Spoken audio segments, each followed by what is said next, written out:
this is T Sakura and you're watching PokeCast. Today is another video response. This is a video response to Katie Wilson's top 5 best non-Disney animated movies.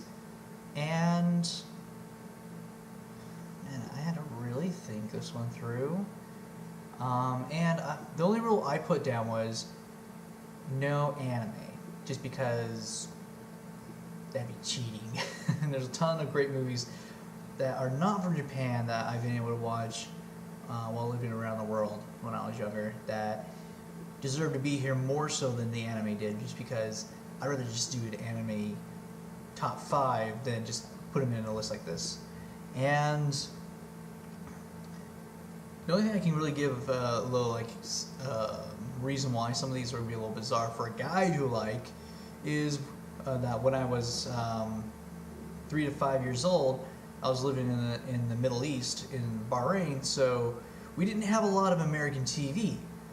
You had me, you had my sister, and when it came down to it, when we went to rent movies, we just each got to pick out a movie, and we both watched it regardless, because really we didn't have a lot to watch in English except for what was on the army base. So that is why a lot of these are pretty early on, but I've just learned to enjoy films regardless if they were pointed towards the girl fans or pointed toward the guy fans. I just watched them all because really that's what a movie is all about, enjoying them for what they're at and looking more at the movie. So that's why mine's not a little weird, as you will see. Mainly because like my first one, that's the one that a lot of people would be like, a guy likes this movie? But once again, being from the 80s, you just watched it all. You enjoyed it all, especially when you didn't have much of an option, being in some countries which only had 1 hour of American TV, which were cartoons for at least the kids. So, started off at number 5, I had to go with Rainbow Bright and the Star Stealer. This movie, man, it was just so much fun to watch. I mean, the animation was not bad at all, and I think the thing that really stuck in my head about this movie, that regardless of that this was a girl's heroine or hero, I forget what term's more appropriate now, but you had Rainbow Bright, and they didn't care this was a girl's cartoon. They tried to kill her in the movie.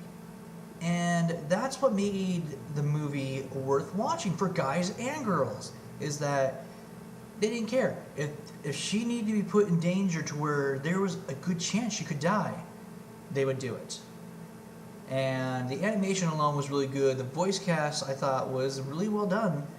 And that is, it's a reason why this is definitely number 5.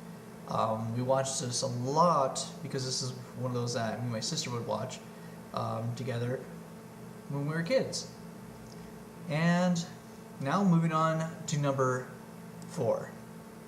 Now, this one had to be here. Transformers the movie. I had to really think, did I want to put this one here or the G.I. Joe movie? And I thought that this one, just a little bit more. This is actually one of those that I actually got to see in the theater when it came out, and man, they put so much emotion into this. They did so beautifully on the animation. The music was bizarre. Bizarre would be the right word to use, because it would go from Weird Al Yankovic to music that half the time sometimes didn't even make sense, but it was good music, and that's what really helped bring the movie a little out to it.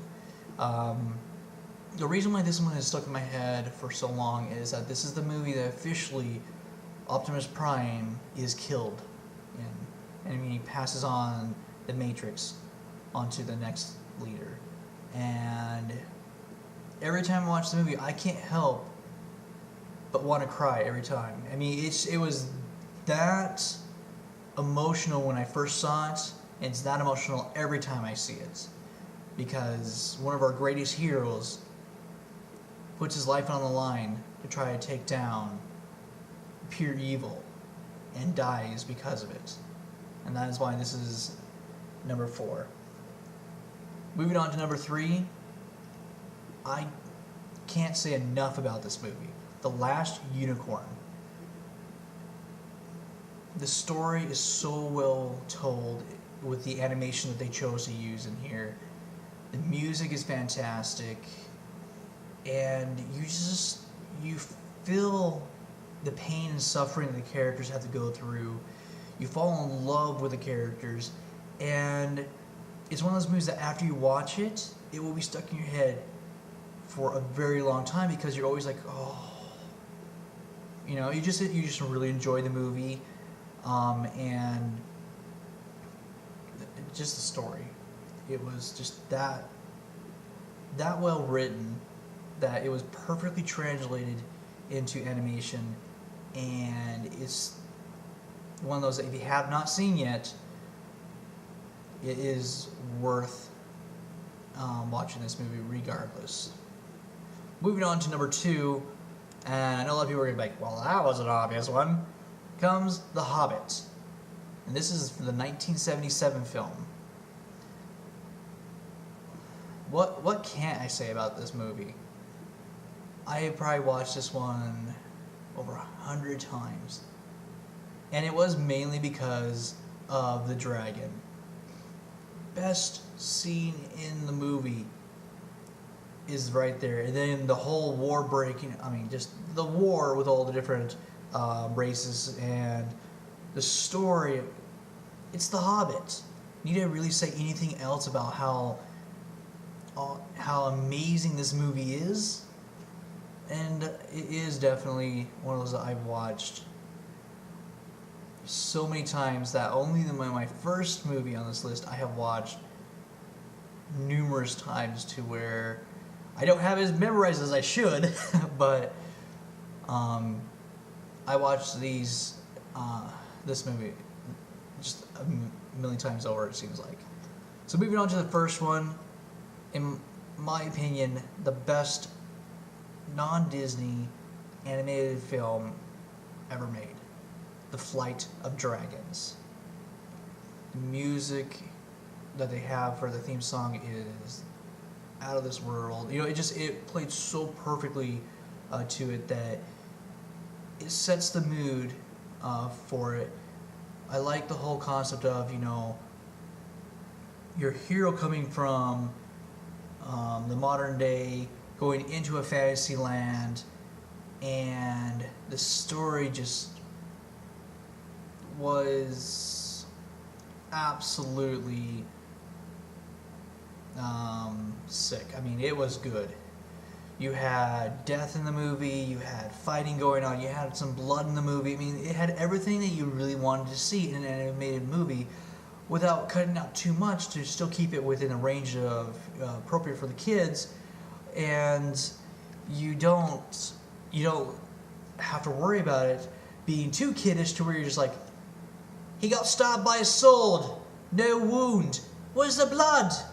Mom, they're not having our character die. He got stabbed by a sword. Don't you supposed to die? Things like that, to where you're not disappointed in the movie. You're more pleased that they went ahead and didn't take too much out of it. And that's one of the things that made this movie one of the best ones I've ever seen. And another reason I guess I mentioned one, I didn't want to add any anime movies into this list, is these movies are the movies that I watched before I was even introduced to anime. And I continuously watch these. Even to this day, I still watch them every once in a while when I'm not checking out new series. But yeah, if you're looking for a wonderful, marvelous story with dragons and a lot of mythological lore and all that going into it, with a great ending, great story, funny looking dragons, but hey, it's okay. The Flying Dragons is probably one of the best movies you can find around that gives you this. And this is my top 5 list of non-Disney cartoons, because it's just sorry, cartoon movies. I should make sure I mention that. Disney does have a lot of good movies, and I agree with Katie that mind blown just trying to find some of the best ones. But with these 5 movies right here, watching these, you'll see why Disney wasn't at the top when you watch movies like these.